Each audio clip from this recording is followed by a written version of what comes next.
படம் எப்படி இருக்குது? சுமாரா இருக்குதா? இல்ல சூப்பரா இருக்குதா? வாங்க மெய்யழகன் படத்தோட திரை விமர்சனம் பத்தி பார்க்கலாம்.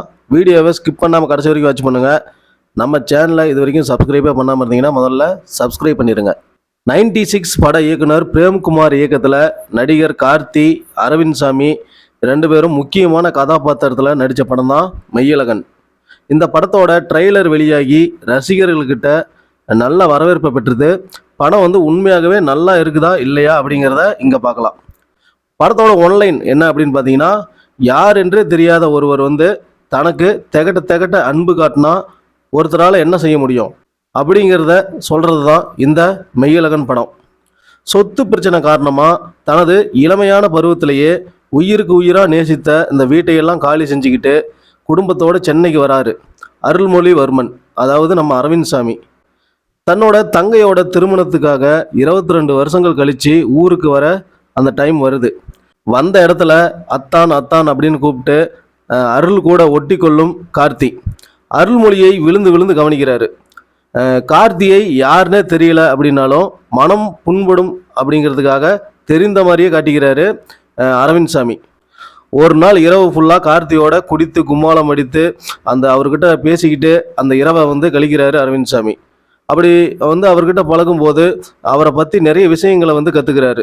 அவரது பெயரை தவிர தன்னை நல்லா தெரியும் அப்படின்னு சொல்லி தன்னிடம் இப்படி அன்பு காட்டும் ஒருத்தனை தனக்கு தெரியலையே அப்படின்னு சொல்லி மனம் முடிந்து கார்த்தியிடம் சொல்லாமல் கொள்ளாமல் அவரது வீட்டிலிருந்து வெளியேறாரு அருள். இறுதியில் அவர் கார்த்தியோட பெயர் என்ன அப்படிங்கிறது தெரிஞ்சுக்கிட்டாரா, கார்த்திக்கும் அருளுக்கும் என்ன சம்பந்தம், கடைசி 5 நிமிடங்கள் வரை இந்த இரு கேள்விகளுடன் படம் பயணிக்குது. ஊர் பாசம், சொந்தங்களுக்குள் சொத்து பிரச்சனையால் வரும் வன்மம், விட்டுப்போன சொந்தங்களை திரும்ப பார்க்கும்போது வரும் மகிழ்ச்சி என இயல்பு வாழ்க்கையில் நடக்கும் பல விஷயங்களை உண்மைக்கு அருகில் சொல்ல நினைத்து வெற்றி பெற்றிருக்காரு இயக்குனர்.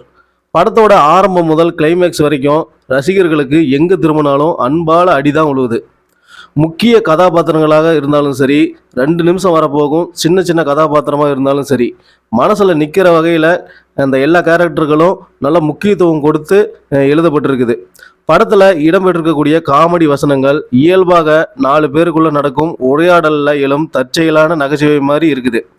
ரசிகர்களை கதாபாத்திரங்களுக்கு இன்னும் நெருக்கமாக உணர செய்யுது.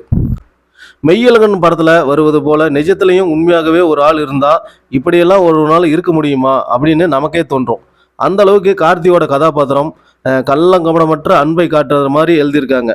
நமக்கு நல்லா தெரிஞ்சவங்களே ஏதாவது தேவைக்காக பிறர்கிட்ட பாசமாக பேசுகிற இந்த காலத்தில் எந்தவித எதிர்பார்ப்புமே இல்லாமல் பல வருடங்களுக்கு முன்பு தெரிந்தவர் மீது எல்லையற்ற அன்பு காட்டும் கார்த்தியோட கேரக்டருக்கு 100க்கு 150 மார்க் கொடுக்கலாம்.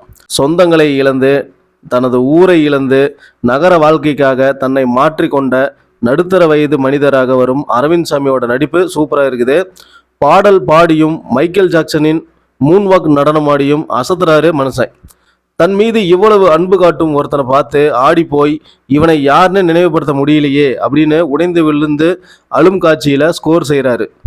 அரவிந்த் சாமியோட மாமாவாக வரும் ராஜ்கரனின் நடிப்பிலும் வசன உச்சரிப்பிலும் தள்ளாத முதுமையும் முதிர்ச்சியும் தெரியுது. ஸ்ரீதிவ்யா, தேவதர்ஷினி, ஜெயபிரகாஷ் உள்ளிட்டோர் தங்களுக்கு கொடுத்த வேலையை சரியாக செஞ்சுருக்காங்க. ஒரே இரவில் நடக்கும் சம்பவங்கள் தான் படத்தின் பெரும்பான்மையான காட்சிகளாக இருக்குது. தூத்துக்குடி துப்பாக்கிச்சூடு சம்பவம், ஜல்லிக்கட்டு தடை, தமிழ் மன்னர்களின் வரலாறு போன்ற விஷயங்கள் குறித்து பேசுகிறாரு நடிகர் கார்த்தி. இவை தெரிந்து கொள்ள வேண்டியவை தான் அப்படின்னாலும் இந்த காட்சிகளை இன்னும் கொஞ்சம் சுருக்கியிருக்கலாம் அப்படின்னு யோசிக்க வைக்குது. மகேந்திரன் ஜெயராஜின் கேமரா தஞ்சாவூரையும் சென்னையையும் அழகாக காட்சிப்படுத்தியிருக்கிறது. கோவிந்த் வசந்தாவின் இசையில் கமலஹாசன் பாடிய போய் வா கலங்காதே பாடல் மனதில் நிற்குது. வாழ்க்கையில் மகிழ்ச்சி அப்படின்னா என்னன்னே தெரியாதவங்களுக்கு, பிறருக்கு அன்பு காட்ட தெரியாதவங்களுக்கு, பிறர் மனசை புரிஞ்சு கொள்ள முடியாதவர்களுக்கான படம் தான் இந்த படம். அதே மாதிரி தலையை சுற்றி மூக்க தொடுற மாதிரி பேசுகிறவங்களுக்கு இந்த படம் பிடிக்காது. மொத்தத்தில் இந்த படம் எப்படிப்பா இருக்குது அப்படின்னு கேட்டிங்கன்னா, நம்ம எதை பிறருக்கு கொடுக்குறோமோ அதையே பன்மடங்காக இன்னொரு காலத்தில் நம்ம எதிர்பாராத வகையில் திரும்ப பெறுவோம் அப்படிங்கிறது தான் படம் சொல்லுது. அதனால் தெளிவான மனசோட பொறுமையை கடைபிடித்து அன்பு மலையில் நினைய விரும்புனீங்கன்னா கண்டிப்பாக மெய்யழகன் படத்தை தியேட்டருக்கு சென்று பார்த்து என்ஜாய் பண்ணலாம். இந்த வீடியோ உங்களுக்கு பிடிச்சிருந்த வீடியோவை லைக் பண்ணுங்கள், ஷேர் பண்ணுங்கள், கமெண்ட் பண்ணுங்கள். மறக்காமல் நம்ம சேனலையும் சப்ஸ்கிரைப் பண்ணிடுங்க. நன்றி, வணக்கம்.